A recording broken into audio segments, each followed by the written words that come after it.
So here's an example. Now we're running hitches. Okay, so instead of the bubble screen, we're going to put our H receiver on an expansion hitch. He's going to get to a depth of 6 yards, 2 yards outside of his initial alignment. The reason we do that is we want to widen him away from the Sam linebacker. So if the linebacker triggers and then tries to get back into the route, he is now not under the route, but away from the defender. And then our Z and our X have hitches that convert to fades on the outside. Quarterback is always going to start with the single.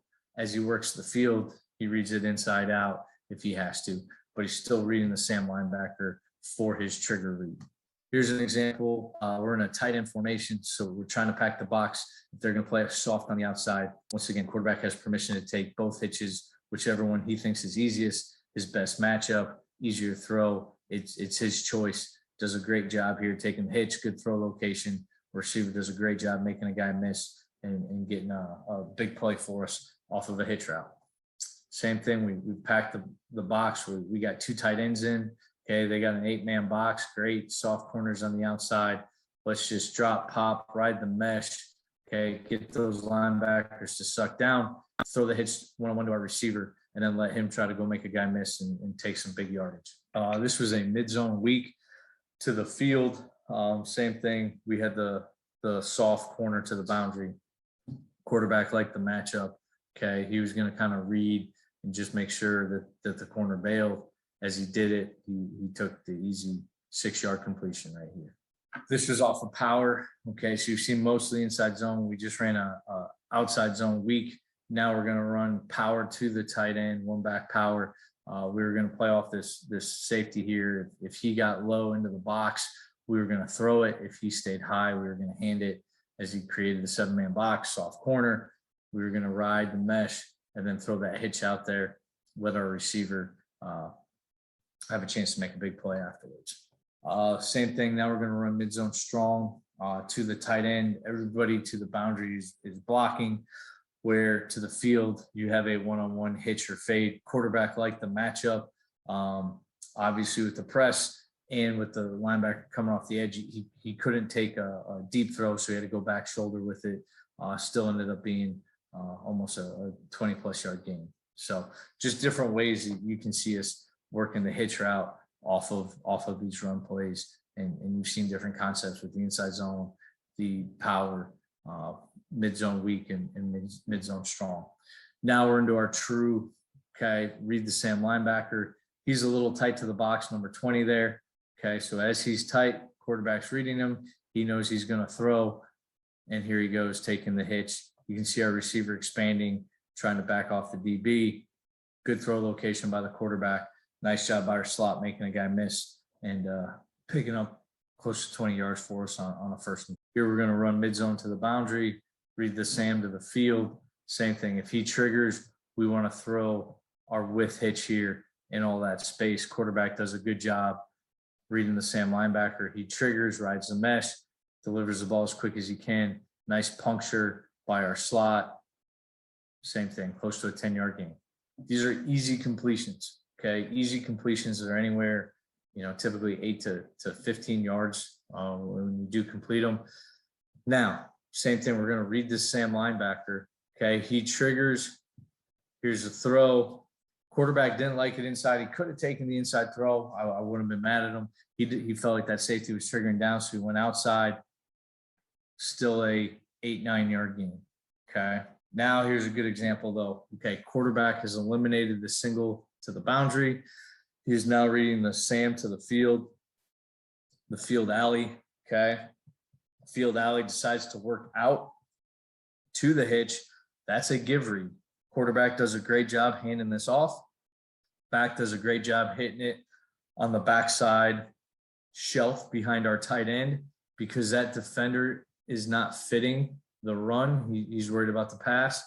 Running back does a great job fitting in that void, taking it one-on-one, making a safety miss, and we got ourselves a 70-plus yard touchdown run.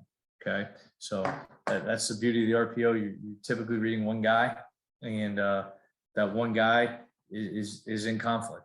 He's either got to be a run fitter or he's got to be in coverage, and he can't do both. And if your quarterback's making the right decisions, big plays can happen, especially in your run game.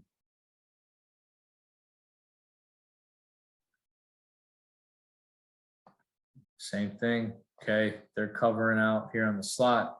Quarterback's going to give it back. Should have hit it back front side from beginning. He eventually got there, but same thing. The throw wasn't there.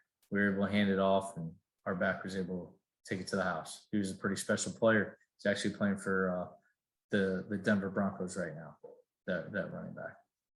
Here's another example. Okay, we're going to read the field alley defender. Okay, the Sam linebacker right here. He's got his inside foot up. Okay, as soon as he drops into coverage, that is a give read for the quarterback.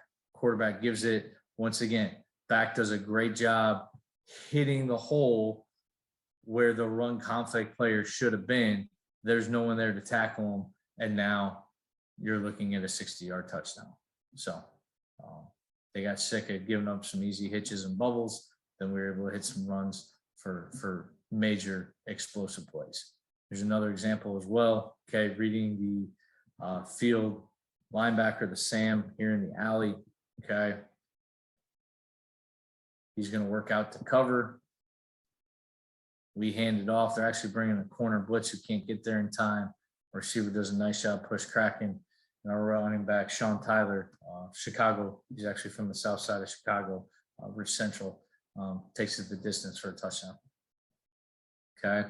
The other thing is you got to have some man beaters. Okay. So when you get into this world, you have 6 to block 6. They can easily go 7 in the box, which if they do, cross cut inside zone is a great answer. Counter, mid zone, good answers. But in the RPO world, you need to have some man beaters. Okay. And one of our man beaters that we like to run is kind of a bubble wheel. We run enough bubble. Our Z receiver takes a 1-step slant. He will try to influence the defender covering our H, and our H is going to run a bubble wheel. He's going to start flat, come off the hip of the Z, and wheel right down the bottom of the numbers. Okay, we are trying to complete this this wheel route. It's not a big play. It oftentimes is a red zone call for us, but we're trying to hit it probably 15 yards downfield. Okay, so it's not a huge launch. Okay, so here you can see we got man coverage. Box is loaded. We're not going to be able to run it, but we got 2-on-2 on the outside. We know it's man, so we're going to run the 1-step slant with our outside receiver. Our slot is going to run the bubble wheel. As you can see here, there's a little influence there, and we're able to put that ball out there for a touchdown.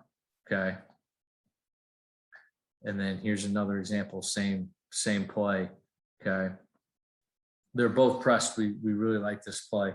But same thing, Z's going to take a 1-step slant, trying to influence the man over. Whether he bubbles him, gets him to go underneath, doesn't matter. We just don't want him on a clean run. Okay, we get the bubble wheel, get him to attack, and then the quarterback. I wish he would have put this more towards the back pylon. He kind of threw back shoulder. Great catch by Sky Moore. This was actually his first ever college touchdown catch, but we could have definitely made it easier on him with a better throw to the back pylon. Okay, the other man beater, when they're softer, we kind of flip the roles. Okay, so our slot receiver, instead of the bubble wheel, he just attacks right at the corner right now, trying to run a wheel right through his toes. Our Z will take a quick 3 steps and then flat down the line. We're trying to hit our outside receiver flat down the line. We like this when both corners are soft and they're not exchanging the coverage. Okay, they're running with their man. Okay, we ran this in our bowl game in 2019 against Western Kentucky for a touchdown. Here you can see both corners are soft. Okay, once again, these are man answers against loaded box fronts. Okay, you know you have 2-on-2 on the outside. You can see our slot receivers trying to influence the corner. He's trying to run right through them. Our outside receiver, the Z, does a great job. Quick 3, flat down the line. Quarterback does a nice job leading them upfield, and it's just a catch and a quick run in the end zone. Okay, it was a big play for us.